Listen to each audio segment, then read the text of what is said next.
He returned home without her, refusing to explain, a mystery. Nobody in Umuofia slept that night, not because of rain, not because of thunder, not because of war. They stayed awake because Nnamdi had returned from the forest path alone. And the woman who left with him, his wife Amina, did not come back. The strangest part was not that Amina was missing. The strangest part was Nnamdi's silence. When the villagers surrounded him with lanterns in their hands, he stood in the middle of the road like a man whose soul had travelled farther than his body. His cream shirt was torn at the sleeve. His feet were covered with red mud. His eyes were wide open, but he looked as if he was seeing something nobody else could see. Chief Okori stepped forward and asked, "Nnamdi, where is your wife?" Nnamdi swallowed hard. His lips moved, but no word came out. Amina's mother pushed through the crowd crying, "My daughter left with you before sunset. Where is she?" Still, Nnamdi said nothing. Only one tear rolled down his cheek. Then he bent his head and whispered, "Do not ask me." The whole village became quiet. Even the night insects seemed to stop singing. Chief Okori frowned. "Do not ask you? A man returns without his wife, and you tell us not to ask?" Nnamdi looked toward the dark forest behind him. Then he said in a low voice, "If I speak, more people will suffer." That was the moment fear entered the village like cold wind. By morning, the story had spread from one compound to another. Some said Nnamdi had killed Amina. Some said wild animals had taken her. Some said the forest spirits had collected her because she broke a taboo. But one thing troubled everyone. Nnamdi refused to explain. Before that day, Nnamdi and Amina were known as one of the quietest couples in the village. They had not been married for long. Only 2 planting seasons had passed since Nnamdi paid her bride price. Amina was gentle, hard-working, and kind to everyone. She greeted elders with respect. She helped children who fell on the road. She always gave water to travelers passing under the hot sun. But there was something strange about her. Every market day, just before sunset, she would disappear for a short while. Nobody knew where she went. When people asked, she would smile and say, "I am going to greet someone." "Who?" they would ask. Amina would only answer, "Someone who must not be forgotten." Some heard, some ignored it. But Mama Urena, the oldest woman in the village, did not laugh. She watched Amina carefully. One evening, she called Nnamdi aside and warned him. "Your wife walks with a secret," Mama Urena said. Nnamdi laughed. "Mama, Amina is a good woman. She cannot hurt anyone." Mama Urena hit the ground with her walking stick. "My son, I did not say she will hurt anyone. I said she walks with a secret." Nnamdi did not understand. Mama Urena leaned closer. "Listen to me.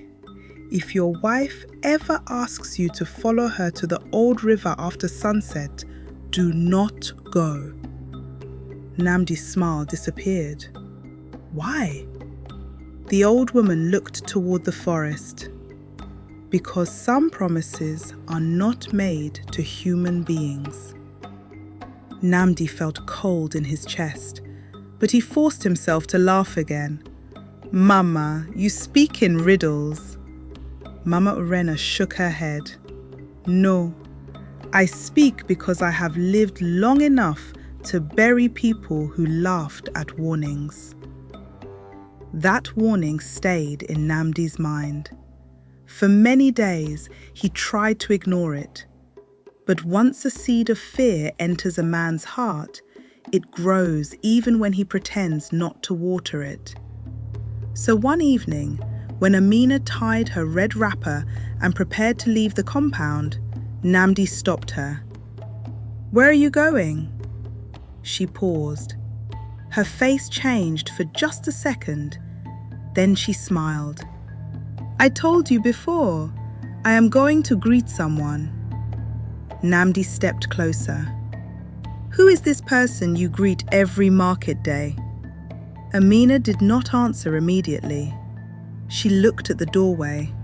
She looked at the cooking stones. She looked at the sky as if asking it for permission. Then you said, "Nnamdi, there are things I should have told you before we married."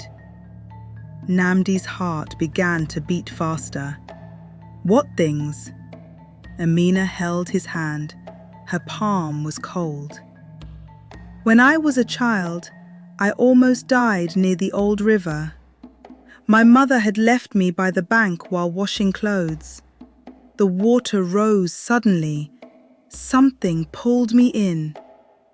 Nnamdi listened without blinking. Amina continued. "I should have drowned, but an old woman appeared from nowhere and pulled me out." "Which old woman?" Nnamdi asked. Amina's voice dropped. "She was not from this village." "Then where was she from?" Amina looking at you sadly. "From the water." Nnamdi pulled his hand away. "Amina, do not joking with me." "I am not joking." The air in the room became heavy. Amina continued. "The woman saved me, but she told my mother that every market day I must come to the old river before sunset and pour palm wine into the water.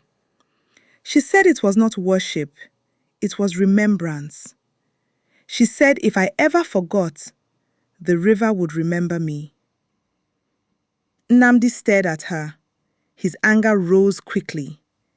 "So all this time, you have been going to meet spirits?" Amina shook her head. "I go to keep peace." "No," Nnamdi said. "This ends today." Amina became afraid. "You do not understand." "I understand enough. You are my wife now. You cannot continue this strange thing." She touched his arm. "Nnamdi, please, do not stop me today." But pride had already entered Nnamdi's heart. And when pride sits on a man's tongue, wisdom becomes a stranger. He grabbed the calabash of palm wine from her hand. "If you must go, then I am coming with you." Amina stepped back. "No." "You are hiding something from me." "Nnamdi, please listen. You must not follow me." "Why? Am I not your husband?" Amina's eyes filled with tears. "Yes, you are my husband. That is why I am begging you." But Nnamdi refused. He remembered Mama Urena's warning. He remembered her words clearly. If your wife ever asks you to follow her to the old river after sunset, do not go. But instead of obeying the warning, he wanted to prove he was not afraid. So he followed Amina into the forest. The sun was already dying behind the palm trees. Birds flew across the orange sky. The path to the old river was narrow and quiet. The deeper they walked, the colder the air became. Amina walked ahead without speaking. Nnamdi followed behind, holding the calabash tightly. Thank you very much for watching. The mystery continues in part 2. Please like, share, comment, and most importantly, Subscribe for more heart-touching stories.